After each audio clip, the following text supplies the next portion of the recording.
Kemudian apa lagi? Masalah sejarah. Bumi Palestina, saudara sekalian, yang harus kita tahu, di situ banyak sejarah dari para nabi-nabi terdahulu yang mereka itu adalah dari tanah bumi Palestina Israel. Tapi orang Yahudi salah menafsirkan ayat bahwa mereka mengatakan Israel itu adalah tanah miliknya Yahudi. Padahal salah paham mereka memahami tafsiran ayat. Bangsa Israel yang dulu dari umat-umatnya, nabi-nabi terdahulu dari nabinya Allah yang diutus untuk mentauhidkan. Ani ibadullah wajtanibut tagut. Sembah Allah, jauhi tagut. Dan ingat sejarah masa lampau. Memang mereka bangsa Israel adalah kaum yang selalu memusuhi, bahkan mereka banyak yang membunuh para nabi Allah. Mereka orang yang banyak menolak ajakan dakwah para nabi-nabi terdahulu. Ini yang wajib kita pahami, saudara sekalian. Mohon maaf jamaah,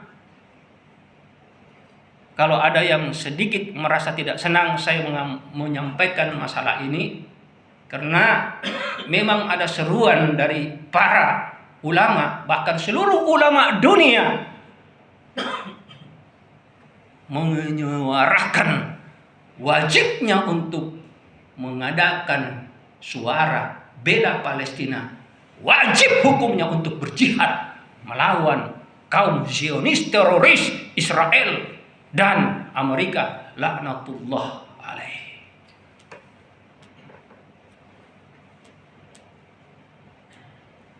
Allah sudah katakan di dalam Al-Quran, jamaah sekalian, Udhina lilladzina yuqataluna bi'annahum zulimun wa innallaha ala nasrihim laqadir. Aku Allah telah mengizinkan untuk memerangi dan berperang kepada orang yang telah dizalimi. Siapa mereka yang telah dizalimi? Saudara kita di Palestina, di jalur Gaza, di Rafah. Dan sesungguhnya Allah akan menolong kepada hamba-hambanya yang dizalimi.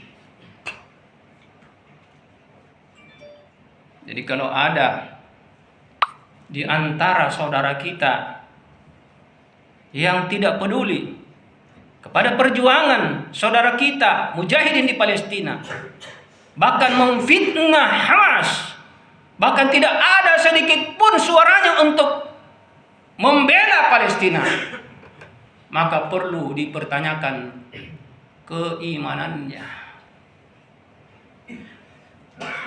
Kenapa saya katakan demikian? Ini pengecut. Ini munafik.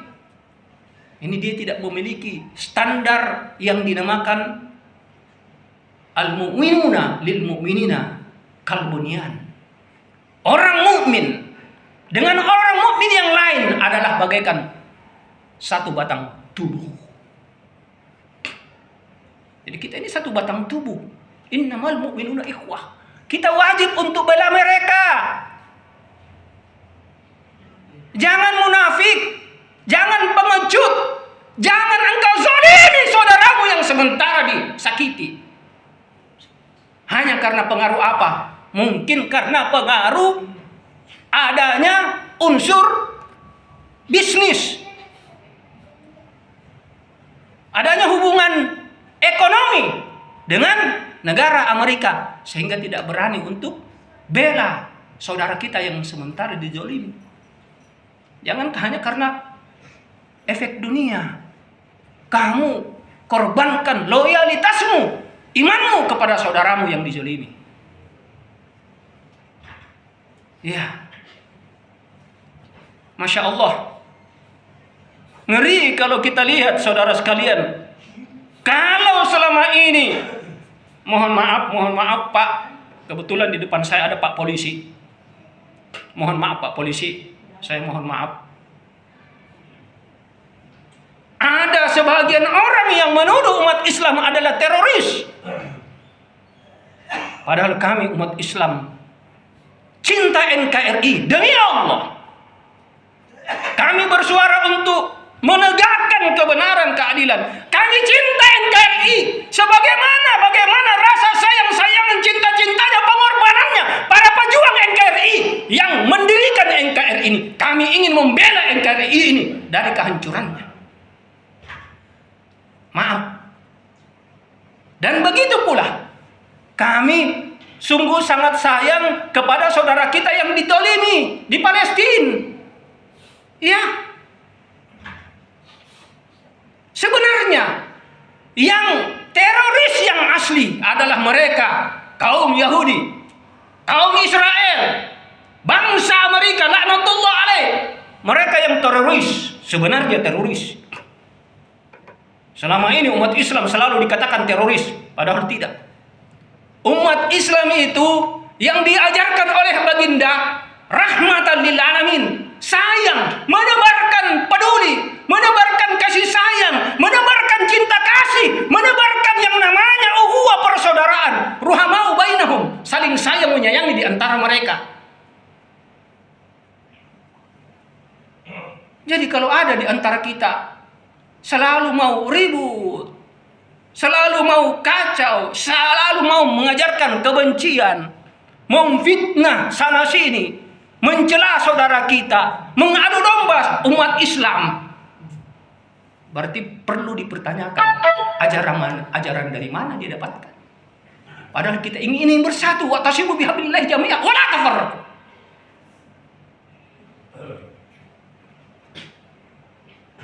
Kembali, jelas Rasul mengatakan, unzur akhaka zaliman au mazluman.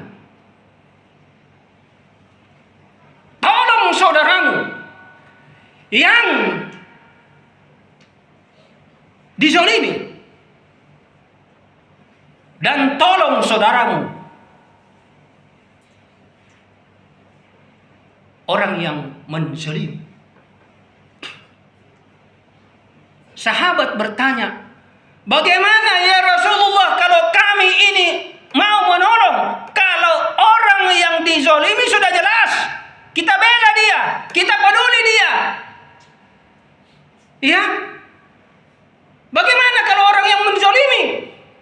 Apa yang dikatakan oleh baginda Rasulullah sallallahu alaihi wasallam, kamu cegah dia, kamu tahan dia, kamu jangan biarkan untuk mereka membabi buta untuk menyakiti saudaramu yang sementara dizalimi.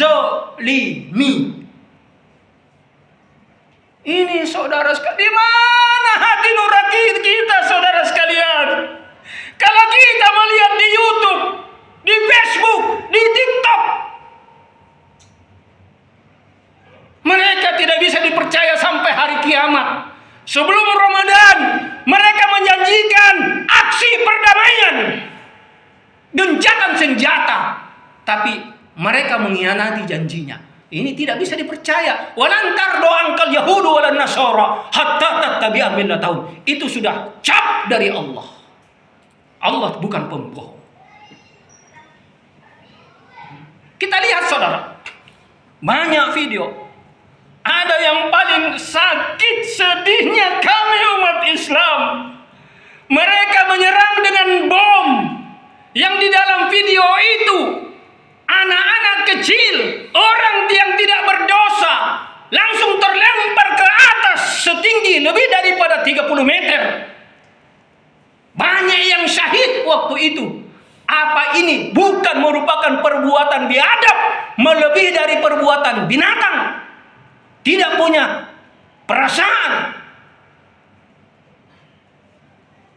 Ada video yang kita lihat, anak-anak yang tidak punya rasa bersalah dibantai, dikirim dengan gas yang mematikan. Apa salah mereka? Ya, sekarang ya Allah.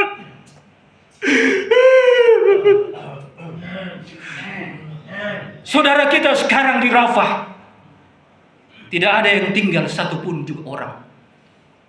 Jadi mohon maaf, saya harap mari kita peduli dengan kesadaran jiwa kita yang dalam. Bela saudara kita, jangan kita munafik. Jadi inilah dulu yang saya sampaikan. Saya tanya kepada saudara, seandainya saudara sekalian seluruh satu kampungnya diusir dari rumahnya, seperti di Rafah sekarang tidak ada satupun manusia umat Islam di Rafah, tidak ada yang tinggal, menjadi tanah kosong. Apa rela saudara apabila saudara seluruh satu kampungnya, satu negara ini, kita ini bangsa Sulawesi Selatan diusir? Jadi inilah dulu yang saya sampaikan. Kalau ada yang sengaja batu-batu, mudah-mudahan, mohon maaf kalau sudah terlalu lama, tapi ini karena semangat saya untuk bela Palestina. Free Palestina. Biruh, bidam, nahbika ya Aqsa. Dengan darah kami, dengan jiwa kami siap untuk membelamu, wahai Aqsa. Allahu Akbar.